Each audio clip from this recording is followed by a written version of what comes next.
আপনি কত করে কিনেছেন? আমি 45 টাকা করে কিনেছি। 45 টাকা করে আলু কিনেছেন।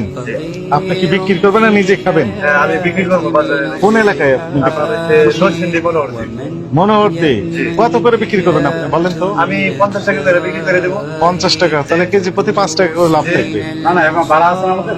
ভাড়া আছে। এটার পরে মনে করেন বড় জোর কেজিতে 2 টাকা বা 3 টাকা ভাড়া পড়বে। আরো মাল নিচ্ছি, হ্যাঁ। শুধু আলুর দর করতে পড়বে না। শুধু আলুই নেননি, আরো কিছু নিয়েছেন? হ্যাঁ, আলুর সাথে আরো অনেক কিছু নিচ্ছি।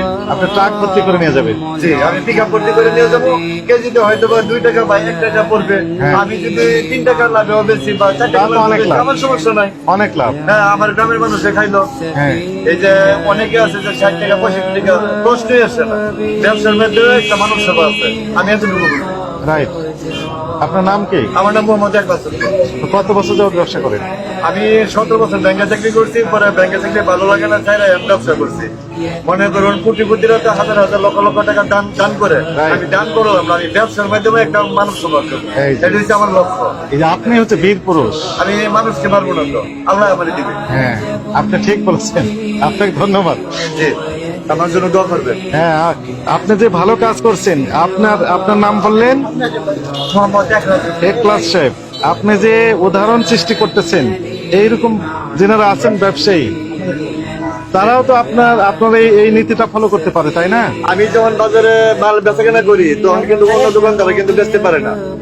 বেচতে পারে না, কেন বেচতে পারে না? তারা বেশি রেট নিয়ে বসে থাকে। 45 টাকা কেজি করে আমি নিয়ে গেছি। হ্যাঁ। আমি বড় তো 50 টাকা আমি বিক্রি করে দেবো।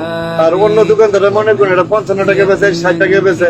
যে গ্রামের সাধারণ মানুষ সারাদিন কাজ করে খায়, 5 টাকা তাদের জন্য অনেক কিছু। অনেক কিছু। আর এই অনেক কোটিপতির জন্য 5 টাকা 20 টাকা কিছু না।